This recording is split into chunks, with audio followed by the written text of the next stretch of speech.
कभी कभी ऐसा भी अनुभव होता है कि इतना भजन किया, उसका क्या लाभ मिला? बार बार विपत्ति, बार बार समस्याएं, बार बार तिरस्कार, अपमान। ये धूल भरी आंधी माया की है। आंखें तुम्हारी देखने में समर्थ नहीं हो पाएंगी धूल भरी माया में, पर आंख मूंद कर विश्वास करो, कोई तुम्हें अपनी भुजाओं में भरे हुए है। तुम्हें धूल भरी आंधी नहीं ले जा पाएगी। तुम इष्ट की कृपा पात्र हो, इसलिए धैर्य पूर्वक जैसी आज्ञा आचार्य की, शास्त्र की, गुरुजनों की, आंख मूंद के करो, मंगल होगा। विचार करने की जरूरत नहीं। गुरुजनों की आज्ञा पर विचार नहीं किया जाता। बिना ही विचार करी शुभ जानी। तो जो हमारे आचार्य कह रहे हैं, इष्ट निष्ठा, प्रसाद निष्ठा, नाम निष्ठा, धाम निष्ठा, ये सब परम पद प्रदान करने वाले हैं। कल चर्चा में आखिरी में कहा, तुम्हें विश्वास है कि तुम्हें भगवत प्राप्ति होगी? तो पहली बार में कम, फिर दूसरी बार में ज्यादा, फिर काफी लोग नहीं थे जो अंदर से उत्साह पूर्वक बोल सके। इसका चिंतन हुआ हमें कि क्यों नहीं बोल पा रहे? क्योंकि उनको अपना चरित्र दिखाई देता है, उनको अपना बल दिखाई देता है, उनको प्रभु के चरित्र, प्रभु का बल नहीं दिखाई देता।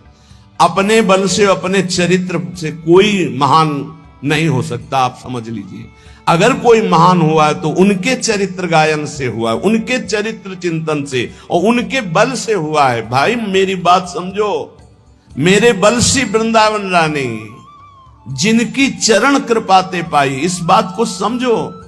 आप में बल नहीं है, आप ऐसे पावन नहीं है कि प्रिया प्रीतम का स्पर्श कर सके, लेकिन उनका पावन प्रसाद, उनका पावन चरित्र, उनका पावन धाम, उनका पावन नाम, उनकी पावन उपासना हमको प्राप्त हो गई। हमें उधर देखना है, उधर उनकी कृपा। तभी तुम गर्व से कहोगे हाँ हमें भगवत प्राप्ति होगी। नहीं तो तुम ऐसे निराश हो जाओगे, उदास हो जाओगे। हाँ ये तो बचपन से लगे इसलिए कह रहे हैं कि हमें भगवत, मुझे कहाँ होंगी, मैं तो विषयों में फंसा हूं। नहीं नहीं नहीं, बार बार आपका उत्साह बढ़ाने के लिए कह रहे हैं हम। सोचो तुम्हें भगवत प्राप्ति हो जाएगी, क्योंकि तुम प्रसाद भोक्ता हो, तुम नाम जापक हो, तुम भगवत शरणागत हो, तुम धाम में बैठे हो। विश्वास करो। बिल्कुल सरल उदाहरण, इसको केवल दिमाग में बैठा लो। दो महात्मा भजन कर रहे थे, एक बट वृक्ष के नीचे, एक पीपल वृक्ष के नीचे। नारद जी निकले तो बट वृक्ष वाले ने साष्टांग दंडवत किया, महाराज आप तो कभी कभी भगवान वैकुंठनाथ के समीप जाते, मैं उनका दास हूं, कभी स्मृति दिलाना और पूछना कि अमुक जगह बट वृक्ष के नीचे जो महात्मा भजन करते हैं उनको आप कब दर्शन देंगे। ठीक ऐसा ही प्रश्न पीपल वृक्ष के नीचे भजन करने वाले महात्मा ने किया। देवर्षि नारद जी कुछ समय बाद वैकुंठ के दर्शन करके, वैकुंठनाथ से संभाषण करके वापस लौटे तो पहले पीपल वाले मिले। देखते ही साष्टांग दंडवत किया। इतने में बट वृक्ष वाले महात्मा ने भी देखा, समीप आ गए। दोनों ने एक साथ पूछा भगवान ने क्या कहा? तो बट वृक्ष वाले की तरफ देखा और कहा तुम्हें भगवान इसी जन्म में मिलेंगे। पीपल वृक्ष वाले महात्मा से कहा कि तुम्हें भगवान ने कहा है कि जितने पीपल के पत्ते इतनी बार जन्म लेना पड़ेगा तब तुम्हें भगवत साक्षात्कार होगा। वो नाच पड़े। बट वृक्ष वाले नहीं नाचे, पीपल वृक्ष वाले नाच पड़े, रोने लगे और कहा भगवान मुझे जानते कि मैं उनका भजन कर रहा हूं, भगवान मुझे जानते। इतना आनंद मगन हुए, इतना आर्त भाव से, हे करुणा वरुणालय, हे मेरे प्रीतम, वहीं भगवान प्रकट हो गए। उसी क्षण भगवान ने सबसे पहले हृदय से लगाया पीपल वृक्ष वाले महात्मा को। देवर्षि नारद जी ने प्रभु से कहा आपने हमें झूठा साबित कर दिया। क्यों? आप ही की खबर तो बता रहे थे, आपने कहा था पीपल पत्ते वाले को, जो पीपल जितने पत्ते उतना जन्म लेना पड़ेगा, और आप तो अभी दर्शन दे दिए। इनको बोले थे इसी जन्म में, तो चलो इसी जन्म में, समय तो निश्चित नहीं किया था, इनका तो सही हो गया, और इनके लिए आपने कहा था तो झूठा हो गया। बोले जो कई जन्म में भाव आना था, जैसे भजन कर रहे थे, वो भाव अभी आ गया, इसलिए अभी मिल गए, पूरा हो गया। आप समझो इस दृष्टांत से यदि हम उत्साह संपन्न हो जाए, मुझे भगवान मिलेंगे, इसी जन्म में प्रिया प्रीतम मिलेंगे, निश्चित मिलेंगे। सोचने में क्या जाता है? बोले सोचने से हो जाएगा। इस सिद्ध पुरुष लाल स्वामी हमें गंगा किनारे एक मिले थे, जिनकी खेचरी मुद्रा सिद्ध थी। रात्रि में 10 बजे जब उनसे मिलने के लिए टाइम मिला, उन्होंने टाइम दिया, गए। अकेले थे वो, सदैव एकांत साधन में लगे रहते थे। कुछ चर्चा हुई, तब उन्होंने कहा, बेटा नई अवस्था थी, जैसा बनना है वैसा सोचो, जैसा सोचोगे वैसा बन जाओगे। इस सूत्र डायरी में लिखा हुआ है। अगर आप सोचोगे ना मुझे प्रियालाल मिलेंगे मिलेंगे, प्रियालाल मिलेंगे, पक्का मिलेंगे। इसीलिए रोज उत्साह बढ़ाता हूं आपका। आप सोचिए कि आपको प्रभु मिलेंगे। देखो धाम की इतनी कृपा है, प्रभु मिलेंगे आपको। नाम की इतनी कृपा है, प्रभु मिलेंगे। अरे कुछ नहीं, हमारी स्वामी जी बड़े करुणामयी, युगल सरकार मिलेंगे।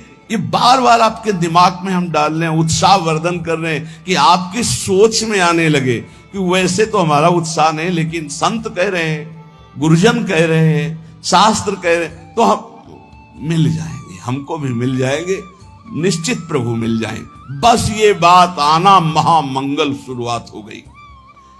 ये बात आना महामंगल की नींव पड़ गई। हमारी बात मान लो।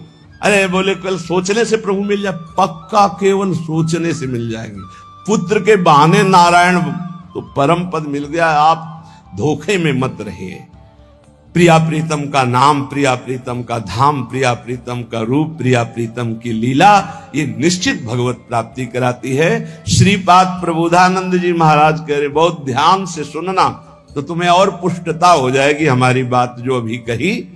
कह रहे कि राधा कृष्ण विचित्र मनमथ कला नंदा चमत कुर्वते, यस्मिन् सौख्य चमत्कृति परतरा यत्र दीक्षादितः,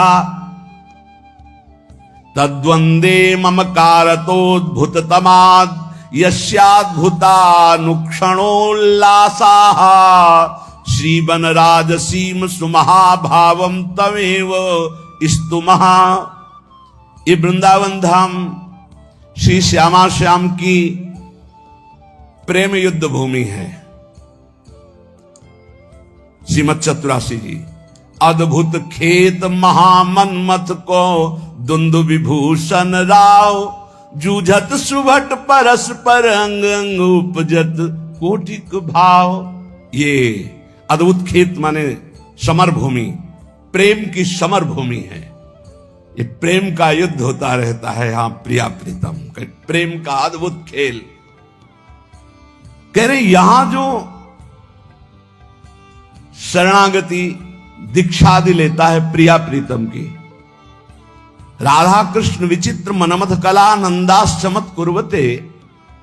मनमथ कहते हैं काम को भी और मनमथ कहते हैं प्रेम को भी। अनंग कहते हैं काम को भी, अनंग कहते हैं प्रेम को भी। तो जगत में जहां प्रेम शब्द का प्रयोग होता है वहां शुद्ध काम ही है, मलिनता, केवल स्वसुख वांछा।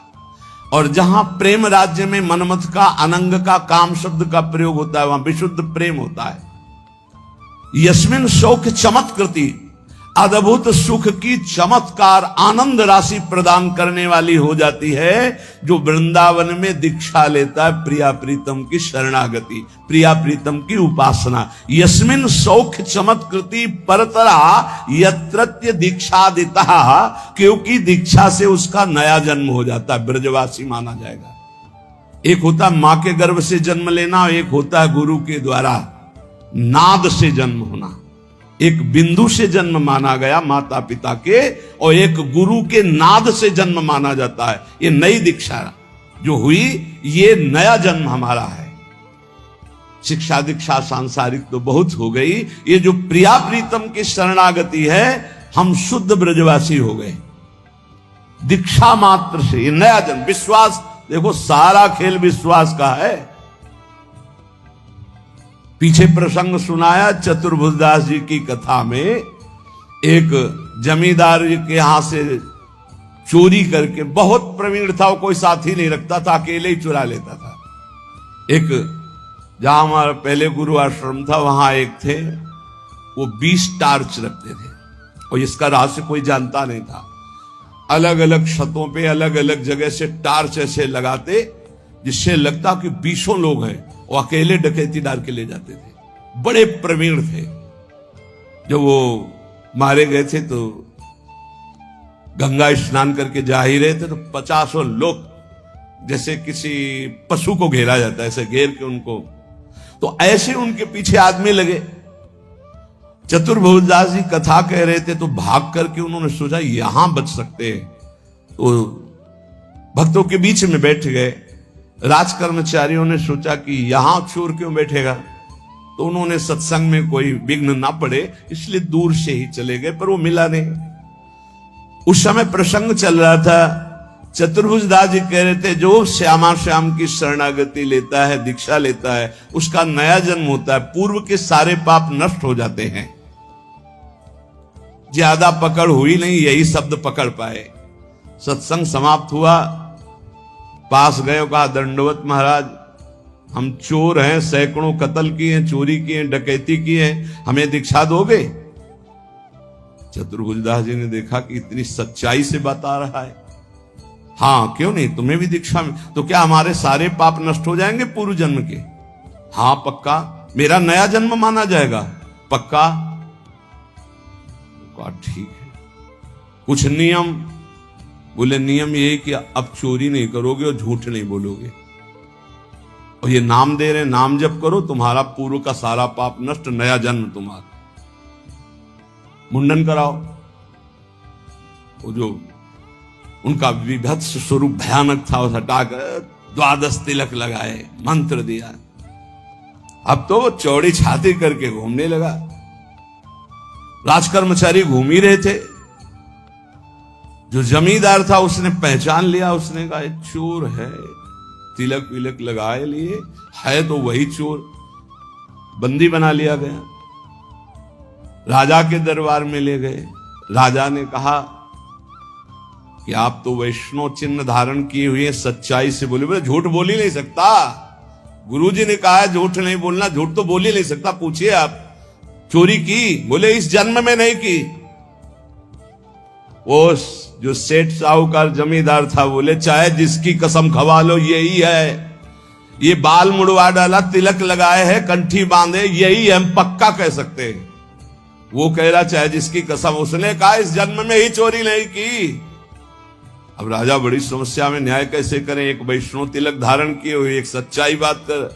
तो उस समय परीक्षा के लिए लीला की जाती थी कि लोहे का बिल्कुल तपाया हुआ लाल फार और ऐसे एक पीपल का नवीन पत्ता, ऊपर सूत, कच्चा सूत, ऐसे वो लोहे का फार रख दिया जाता। सूत में झलस नहीं आएगी, जला भी वो जलेगा नहीं, और 7 कदम चलो। तो अब शंका तो इन्हीं चोर भगवान पर थी, तो इनके हाथ में रखाया गया। तो मन में कहा, गुरुजी ने कहा था दीक्षा लेने के बाद नया जन्म होता है। ऊपर जोर से बोले इस जन्म में मैंने कोई पाप नहीं किया, कोई चोरी नहीं की, कोई झूठ नहीं बोला। 7 कदम क्या और 10 कदम बोले, और कितना चले? बोले फेंक दो। आप फेंक दिया। बोले इसको फांसी दे दो, इस जमींदार को, ऐसे वैष्णव पर दोष लगाता है। जब फांसी शब्द आया तो उन्होंने कहा कि फांसी तो ना दे, वो भी सही कह रहे हैं। तो उनका ऐसा कैसे सही हो सकता है? अब तो तुम्हारा प्रमाण हो चुका कि तुम सही हो। तो बोले फिर भी हमारा ही प्रमाण मान लीजिए, मैं ये सत्य कह रहा हूं कि चोर मैं ही हूं, ये सत्य कह रहे हैं। बोले अब नहीं मान सकते आपकी बात। बोले मान लो। तो बोले ये सत्य कैसे निकल गया कि तुमने इस जन्म में चोरी नहीं की और तुमने कल चोरी की, ये बात कैसे हो सकती है? तो उनका ये बात सुनोगे तब हम आपको हाँ बताओ। हमारे पीछे राज सैनिक लगे थे, जाके सभा में बैठे, वहां गुरुजी ने हमको ये सुनाया जब, तो हमने दीक्षा ली। तो इस जन्म में तो हमने चोरी नहीं की थी, सत्य हो गया, लेकिन कल चोरी की थी, क्योंकि ये भी सत्य नहीं तो उसको फांसी की सजा हो जाएगी। तो उनका ऐसे हम महात्मा से मिलना चाहते हैं, तुम्हारे जैसे चोर को महाभागवत बना दिया। राजा उनका शिष्य बना, पूरे नगर में भक्ति का प्रचार प्रसार हो। तो यहां श्रीपाद कह रहे, राधा कृष्ण विचित्र मनमथ कलानंद चमत कुर्वते, बोले अद्भुत चमत्कार जीवन में परिवर्तन हो जाएगा जो श्रीधाम वृंदावन में यस्मिन सौख्य चमत्कृति परतरा यत्र दीक्षा दिता, जो दीक्षा है, शरणागति है, प्रिया प्रीतम के गोरे चरणारविंद की शरणागति रूपी दीक्षा है। बोले ये परम सुख की चमत्कारिता प्रदान करने वाली है। युगल किशोर के चरणों की जो शरणागति ले लेता है तो ममता हो जाती है प्रिया प्रीतम से, श्यामा श्याम से ममता हो जाती है, अपनापन हो जाता है, इसी से उसको भगवत प्राप्ति हो जाती है। प्रियालाल, श्यामा श्याम, अपने ऐसा लगने लगता है मेरे प्रिया जो मेरे प्रिय।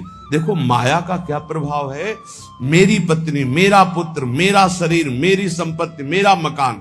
और भक्ति का क्या प्रभाव है, ये सब झूठा, मेरे प्रिया प्रीतम। अब अंदर देखो, आपको प्रिया प्रीतम में प्रीति है या शरीर में, शरीर संबंधी भोगों में, या शरीर संबंधी रिश्तों में। अगर आपको शरीर संबंधी रिश्तों में प्रीति है, ममता है, अपनापन है, तो जल्दी करो, जल्दी, ज्यादा समय नहीं है। एक अहमता ममता ये जग में है दुखदाई, ये जब श्री जी की ओर लगे तो होत परम सुखदाई। मात तात सुत दार देह में मति अरुझे मति मंदा, हित किशोर को है चकोर तू लख वृंदावन चंदा। जो ममता बुद्धि प्रिया प्रीतम में प्रतिक्षण उल्लास पूर्वक होती है, वही भगवत प्राप्ति करा देती। दीक्षा लिया और ये ठसक आ गई, हमारे इष्ट श्यामा जो नवल किशोर उपासना, जुगल मंत्र को जाप, जुगल मंत्र को जाप, इष्ट श्यामा महारानी, श्री वृंदावन धाम इष्ट श्यामा महारानी, ये ठसक आ जाती है, हमारी प्रिया जो, हमारी लाडली जो, बस इसी से परम पद की प्राप्ति होती है। श्रीपाद कह रहे, किम विद्या कुलशील रूप विभवई, किम दान यज्ञादिभिः, इनसे नहीं होगी भगवत प्राप्ति, इससे हो जाएगी। शरणागत होकर ममता हो गई श्री जी से। अब यहां कह रहे कि देखो, इस पर गर्व मत कर लेना। किम विद्या कुलशील रूप विभवई, किम दान यज्ञादिभिः, किम विख्याति सतई, किमग्र तपसा, किम न्यास योगादिभिः, किम तत्वानुभवेन विष्णु भजन, किम तस्य वात्यद्भुते यो वृंदावन ईश मोहन रसे प्यासीन सर्वस्वधी। क्या हुआ, यदि तुम बहुत विद्वान हो और निरंतर भजन नहीं करते, भोग सामग्री, रुपया पैसा, संसार, यश कीर्ति, कुछ नहीं, तुम्हारी विद्या किसी काम में नहीं आएगी। किम विद्या किसी काम में नहीं आएगी, पक्का नहीं आएगी। बहुत वैसे शब्दों से कहा गया है कि जैसे गधे की पीठ में ईंट लाद दो या चंदन लाद दो या वेद लाद दो, उसको भार ढोने से मतलब। ऐसे ही बुद्धि में केवल विद्या है, उसका प्रयोग नहीं है, कामादि शत्रु पर विजय प्राप्त नहीं की, हृदय निरंतर भगवदाकार वृत्ति में नहीं गया, तो विद्या किस काम की जो अविद्या को नष्ट ना कर दे। केवल विद्या है, अविद्या का नाश होकर के ब्रह्म विद्या जागृत नहीं हुई या पराविद्या, तो फायदा क्या हुआ ऐसी विद्या का। बहुत ऐसा है। किम विद्या, किम विद्या क्या है, अर्थ के कारण अनर्थ उत्पन्न कर दिया चित्त में। ये देखी हुई बात कह रहे हैं, सुनी हुई बात नहीं कह रहे। क्या विद्या, किस काम की विद्या रही तुम्हारी। और भी बात, ये महापुरुषों के वचन हैं।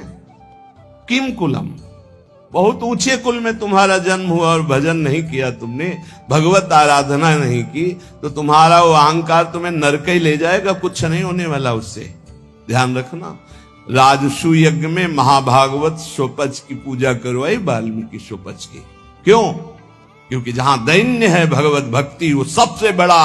अहोबत सोपच तो गरियान यज्ञ भाग्य वर्तते नाम तोभ्यम, वो स्वपच भी सर्वश्रेष्ठ परम पूजनीय है, जिसकी जिह्वा पर भगवान का नाम है। प्रहलाद जी ने कहा है कि सब गुणों से युक्त ब्राह्मण है और भजन नहीं करता, मनमानी आचरण, शास्त्र विरुद्ध आचरण, तो किम कुलम, क्या उससे प्राप्त हो जाएगा। तीसरी बात कह रहे, बहुत रूप है, बहुत वैभव है, बहुत शालीनता दिखाई दे रही, लेकिन भजन नहीं प्रभु का। चित्त वृत्ति को संसारिकता से हटाकर प्रभु में लगाते हुए अपने सांसारिक कर्तव्य का पालन करना भगवत प्राप्ति का हेतु होता है। नहीं तो कह रहे किम विभवई किम रूपम, ये तुम्हारा पद, तुम्हारा रूप, तुम्हारा वैभव किस काम में आएगा। अगर आपको लगता है कि पत्नी भजनानंदी है तो जीव अपने भजन के प्रताप से भगवत प्राप्ति करता है, पत्नी के भजन से नहीं। पति भजन करेगा तो पत्नी को तो, लेकिन पत्नी भजन करेगी तो पति को नहीं, ये ध्यान रखना। पाणी ग्रहण में नीचे हाथ होता है पति का, ऊपर पत्नी का होता है। आप भार ले रहे हैं इसलिए आपको हिसाब देना। अगर पत्नी भजन करेगी तो भगवान को प्राप्त होगी, आप भजन नहीं करोगे तो नरक को प्राप्त होगी, पक्की बात है। और आप भजनानंदी हो, पत्नी आपके प्रतिकूल आचरण करेगी तो वो नरक जाएगी, और अगर अनुकूल आपकी सेवा में भगवत भाव से लगी है तो उसका यही भजन उसको भगवत प्राप्ति करा देगा। सिद्धांत को समझना है। और ऐसा नहीं है कि जैसे कहा जाता है कि एक जन्म नहीं है तो 7 जन्म का बंधन है, नहीं कहा जाता बंधन। अरे 7 सेकंड का तो भरोसा नहीं। दुनिया में लाखों का मेला जुड़ा, हंसा जब जब उड़ा अकेला उड़ा। ये नहीं आएगा कि थोड़ा ये साथ ही विमान में बैठा ले, ऐसा नहीं होगा कि पत्नी पुत्र परिवार इस जगत के नाटक मंच पे है, जहां ये शरीर छूटा सबका अलग अलग हिसाब किताब अपना है। ऐसा थोड़ी कि जैसे एक लड़का लड़की प्यार का नाटक करके देखा कि नहीं मिल पाएंगे, बोले जहर खा लो तो जन्म जन्म के साथी बन जाएंगे। अरे सारे प्रेत बनोगे, नरक में जाओगे। जन्म जन्म क्या जानते हो जन्म जन्म। हाँ, एक बात हो सकती है, दोनों मिलकर डट के भगवान का भजन करो, भगवान से प्रार्थना करो तो दोनों भगवान के धाम में, जैसे हमारे गुरुदेव भगवान सहचरी बप्पू और उनके प्रसाद से अपने लोग, तो वहां सब पता चलता है मेरे गुरुदेव, जैसे अभी गुरुदेव भगवान वैसे वो उस समय भी गुरु रूपा सहचरी के हर समय साथ रहेंगे।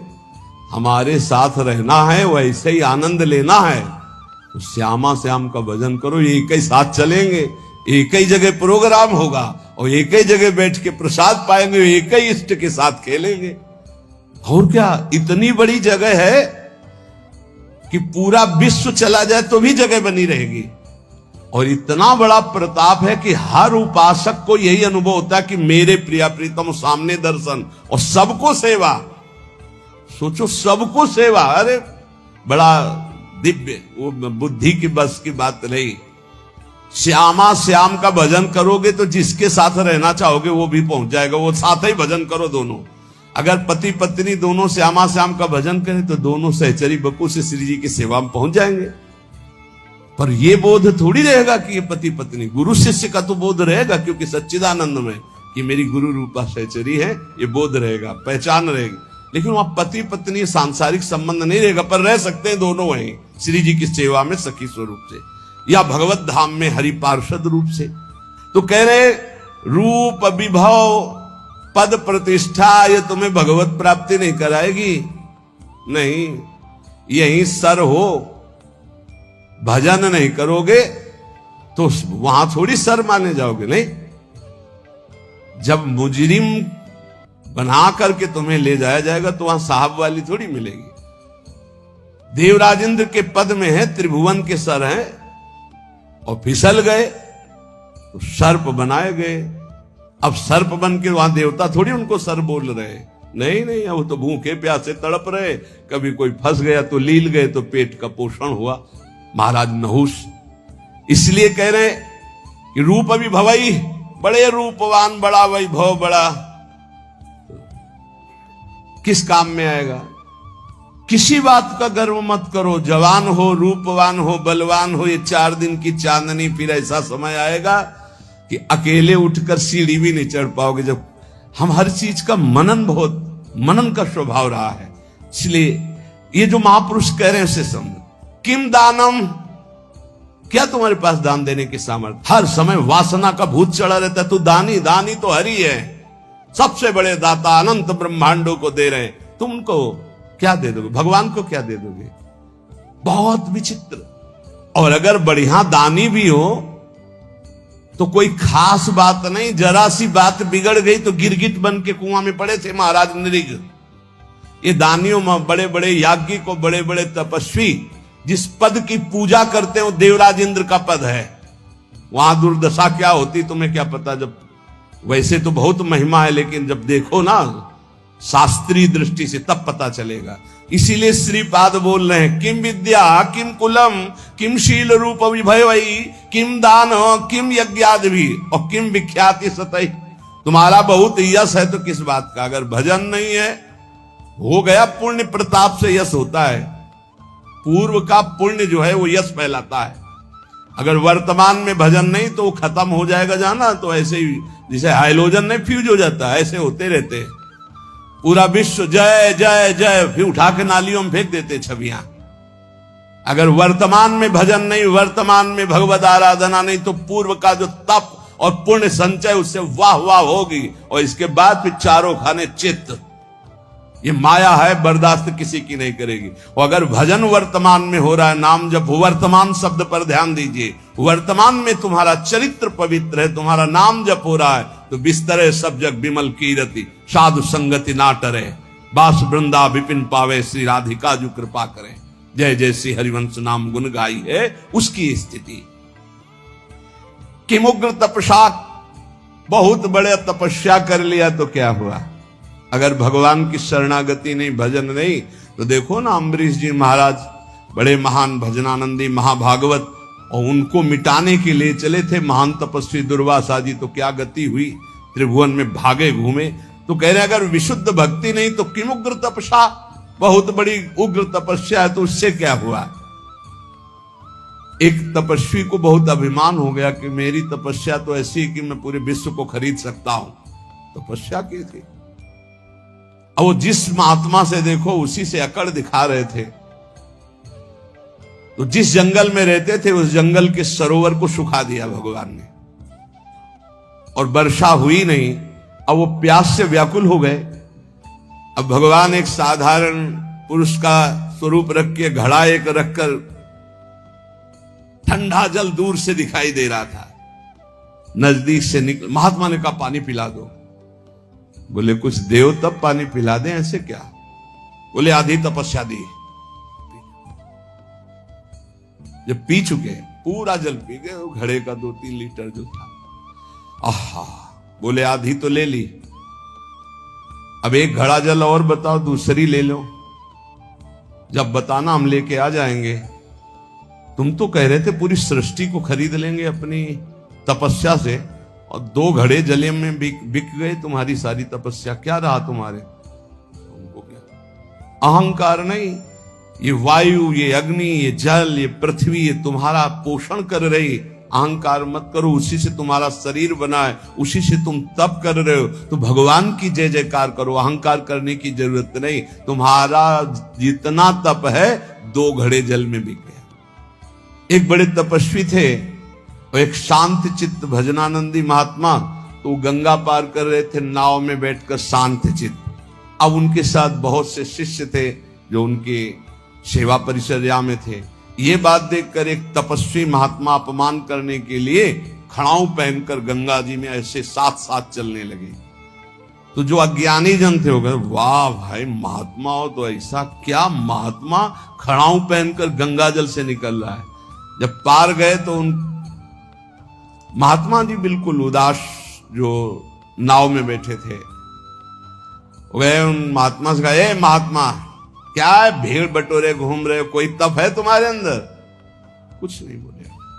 तपस्वी होकर के नाव में बैठ करके आ रहे हो? कुछ नहीं बोले। नाविक से बात की उन महात्मा, भैया प्रति सवारी कै रुपया होता है? बोले 2 रुपया। हम अपने शिष्यों से कहा सब गिन करके मेरा भी 2 रुपया दे दो। 2 रुपया दिया। जब सब चले गए तो उन महात्मा से कहा रुको महात्मा, जिन गंगा जी को भगवान शंकर ने सम्मान के लिए अपने मस्तक पर रखा, उन गंगा पर पादुका से चलकर अपने तप के प्रभाव से सारे तप को नष्ट कर लिया। जो तूने सारे जीवन का तप नष्ट करके पार किया, वो 2 रुपये में पार कर लिया, वो 2 रुपये में पार। ये अगर तपस्या का अहंकार हो जाए तो 2 कौड़ी की तपस्या हो जाती। श्रीपाद कह रहे हैं कि मुग्र तपसा और न्यास योगादि भी। और एक बात कह रहे, क्या हुआ तत्व ज्ञान? तत्व बोध होना अलग बात है, क्या हुआ तत्व ज्ञान हुए? यदि भगवान से आपका चित्त नहीं जुड़ा तो तत्व ज्ञान बघार लो, केवल उससे कोई आत्मानंद की अनुभूति थोड़ी हो जाएगी।